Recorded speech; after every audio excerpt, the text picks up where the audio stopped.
Gurdjieff के एक शिष्य बेनेट ने एक अनूठा संस्मरण लिखा है। बेनेट गुरजीएफ का सबसे लंबे समय तक शिष्य रहा। पश्चिम से जो व्यक्ति सबसे पहले गुरजीएफ के पास पहुंचा वो बेनेट था, और अंत तक जो गुरजीएफ के साथ लगा रहा वो भी बेनेट था। कोई 45 साल का संबंध था। बेनेट ने लिखा है कि गुरजीएफ के साथ काम करते हुए एक दिन गुरजीएफ ने उसे कहा था वो गड्ढे खोदता रहे, तो दिन भर गड्ढे खोदता रहा। वो इतना थक गया था। वो गुरजीएफ की एक प्रक्रिया थी, थका देना, इतना थका देना कि हाथ हिलाने की भी स्थिति न रह जाए। क्योंकि गुरजीएफ कहता था जब तुम इतने थक जाते हो कि हाथ हिलाने की भी स्थिति नहीं रह जाती, तभी तुम्हारा परम शक्ति से संबंध जुड़ता है। जब तक तुम में शक्ति होती है तब तक परम शक्ति तुम में प्रवाहित नहीं होती। तो उसे थका दिया था। वो दिन भर से थक गया था, 3 रात से सोया भी न था। वो गिरा गिरा हो रहा था, खोद रहा था, लेकिन अब उसे समझ में नहीं आ रहा था कि अगली बार कुदाली उठा सकेगा कि नहीं। कुदाली उठाए उठाए झपकी खा रहा था। तब गुरजीएफ आया और उसने कहा कि ये क्या कर रहे हो, इतने जल्दी नहीं, अभी तो जंगल जाना है और कुछ लकड़ियां काट के लानी। तो गुरजीएफ की शर्तों में एक शर्त थी कि वो जो कहे करना ही होगा, क्योंकि उसी माध्यम से वो सोई हुई चेतना को जगा सकता है। तो बेनेट की बिल्कुल इच्छा नहीं थी जाने का। जंगल तो सवाल ही नहीं था।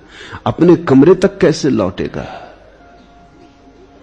ये चिंता थी। कहीं बीच में गिर के सो तो नहीं जाएगा। लेकिन जब गुरजीएफ ने कहा तो गया, जंगल गया, लकड़ियां काटी।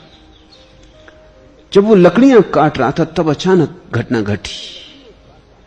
अचानक उसे लगा सारी सुस्ती खो गई और एक बड़ी ऊर्जा का जैसे बांध टूट गया। यहां बिल्कुल खाली हो गया था शक्ति से, जगह स्थान निर्मित हो गया था। भीतर जहां ऊर्जा भरी है वहां से टूट पड़ी, बही गड्ढे की तरफ। गड्ढा बन गया था थकान के कारण। ऊर्जा बही और सारा शरीर रोआ रोआ ऐसी शक्ति से भर गया जैसा कभी भी ना हुआ था।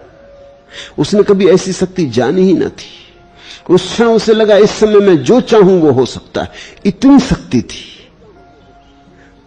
तो उसने सोचा क्या चाहूं, जिंदगी भर सोचा था आनंदित, तो उसने कहा मैं आनंदित होना चाहता हूं। ऐसा भाव करना था कि वो एकदम आनंदित हो गया। उसे भरोसे ही ना आया कि आदमी के बस में है क्या आनंदित होना। चाहते तो सभी हैं, होता कौन है। उसने सोचा कि आनंदित हो जाऊं। ये तो सिर्फ खेल कर रहा था शक्ति को देखकर। इतनी शक्ति नाच रही थी चारों तरफ, रोए रोए ऐसा भरा पूरा था कि उसको लगा कि इस क्षण में तो अगर मैं जो भी चाहूंगा हो जाएगा, तो क्या चाहूं, आनंदित। ऐसा सोचना था, ये शब्द का उठना था आनंद, कि उसके पुलक पुलक नाच उठी। उसे बस भरोसा ना आया। उसने कहा कोई धोखा तो नहीं खा रहा हूं, कोई सपना तो नहीं देख रहा हूं, कोई मजाक तो नहीं की जा रही मेरे साथ। तो उसने सोचा कि उल्टा करके देख लूं, दुखी हो जाऊं।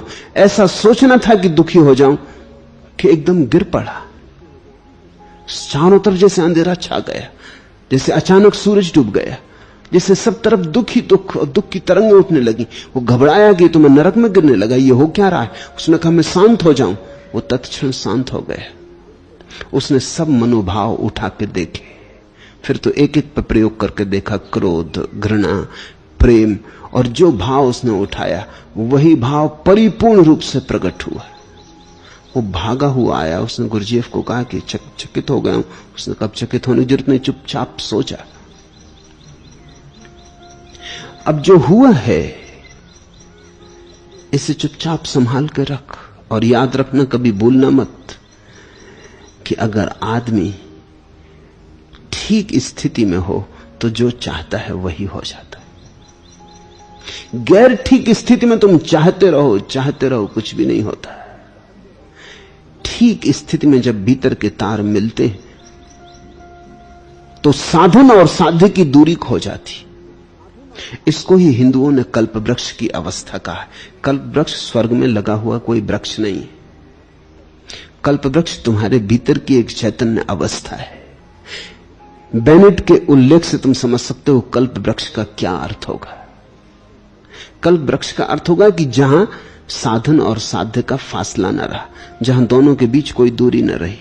यहां साधन हुआ नहीं कि साध्य आ ही गया, एक साथ युगपत, क्षण भर का भी, क्षण के खंड का भी हिस्सा नहीं। यही कल्प वृक्ष की धारणा है। कल्प वृक्ष की धारणा है कि जिस वृक्ष के नीचे तुम बैठे, इधर तुमने मांगा उधर मिला। ऐसे कोई वृक्ष कहीं नहीं है, लेकिन ऐसे वृक्ष तुम बन सकते हो। और उस बनने की दिशा में जो पहला कदम है वो ये कि साधन और साध्य की दूरी कम करो, क्योंकि जहां साधन और साध्य मिलते हैं वहीं वो घटना घटती है कल्प वृक्ष की। और तुमने खूब दूरी बना रखी।